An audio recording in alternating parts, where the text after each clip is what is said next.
Hello, everyone, and welcome back. So last week I told you that this week we would talk about tattoos. So that's what we're gonna do.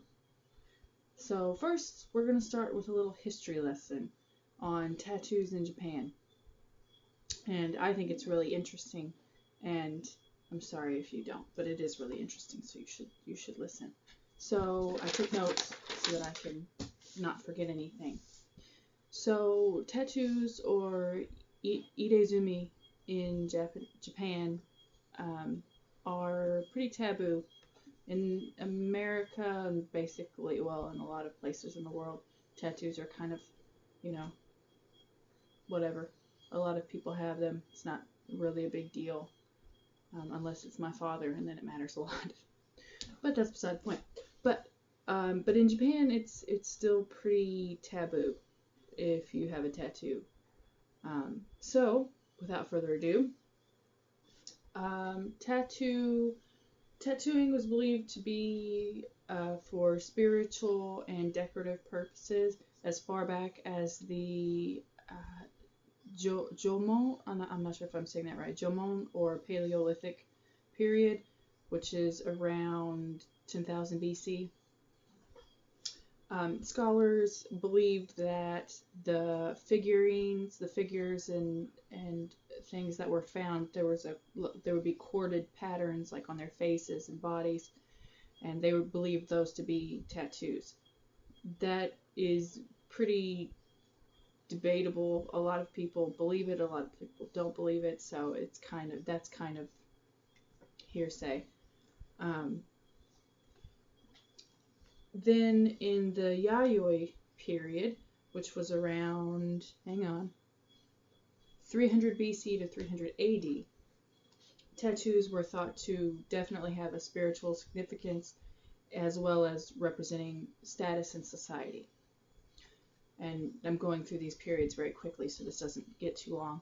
And then the Kofun period, which was next from 300 to 600 AD, this is when tattoos started getting their negative connotation because they began tattooing criminals as punishment.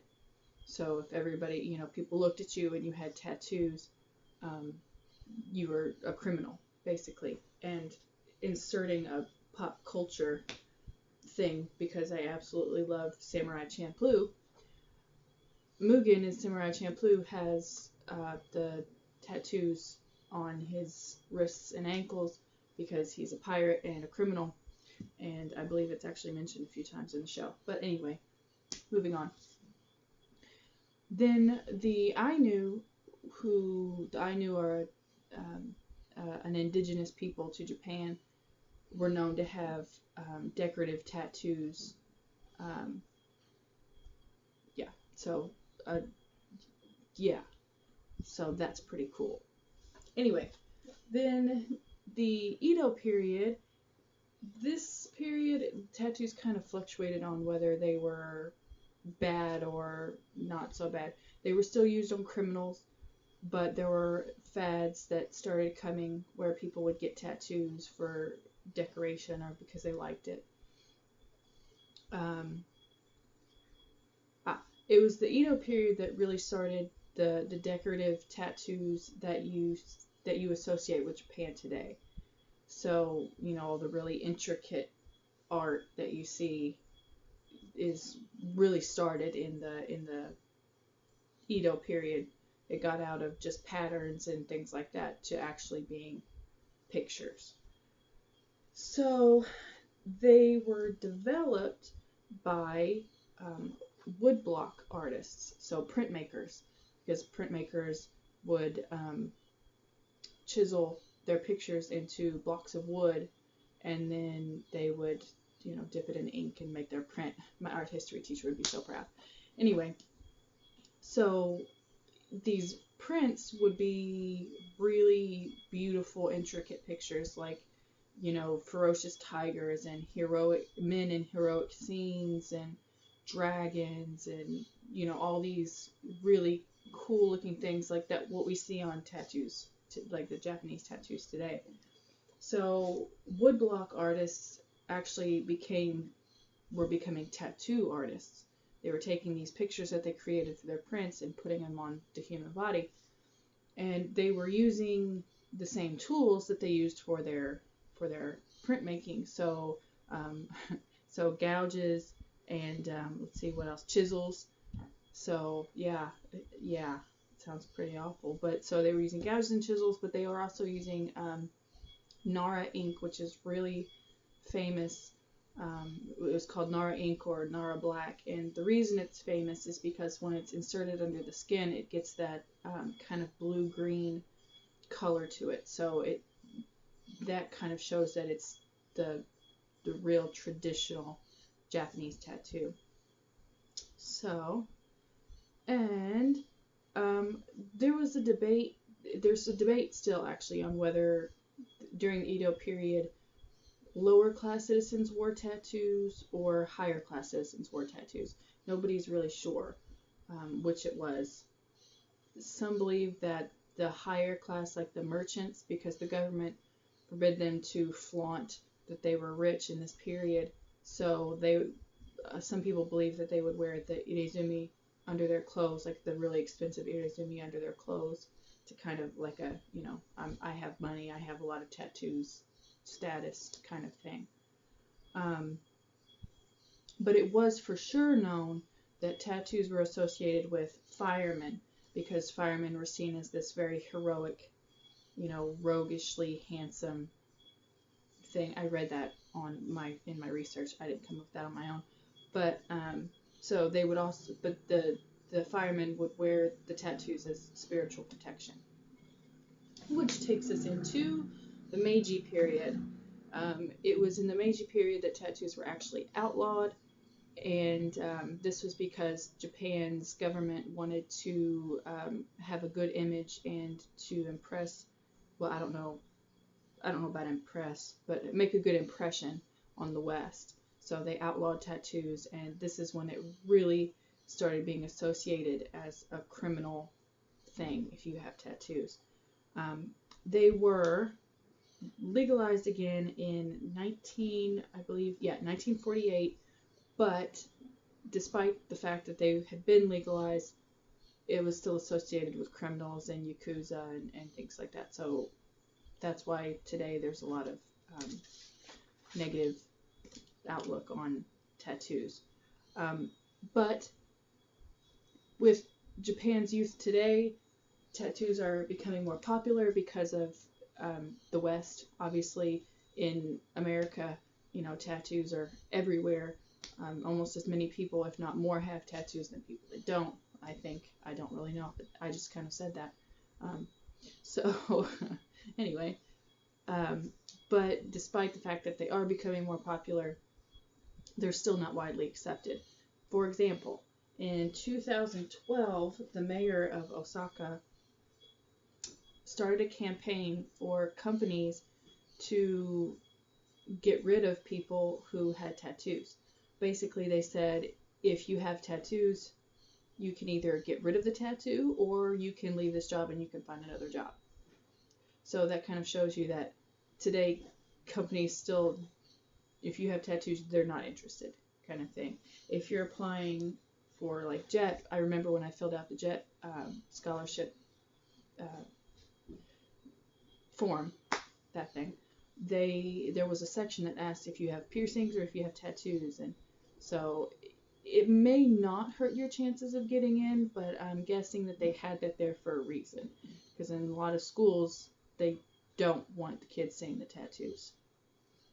An interesting fact on the traditional irezumi tattoos, like a full body tattoo, if you've ever seen like the traditional like full body tattoos down the arms, down the backs, fronts, legs, and everything, it's a very long, expensive, and painful process. A traditional irezumi can take up to 5 years of weekly visits for the tattoo sessions, and it can cost upwards of $30,000 US.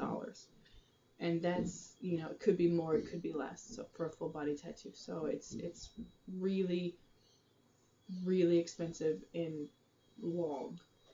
But of course, it's very hard to find a traditional Irizumi artist in Japan.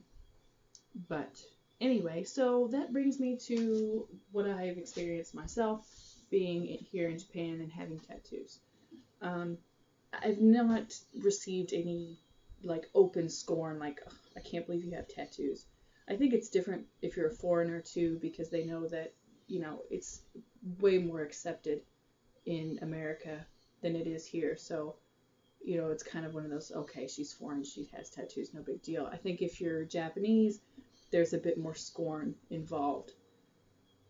However, whether they agree with it or not, I do get a lot of stares with my tattoos. Usually they don't really show much. I usually have on pants or a long skirt or something. But if I have on shorts, because it's hot here a lot, um, sometimes I'll see people, just kind of out of the corner of their eye.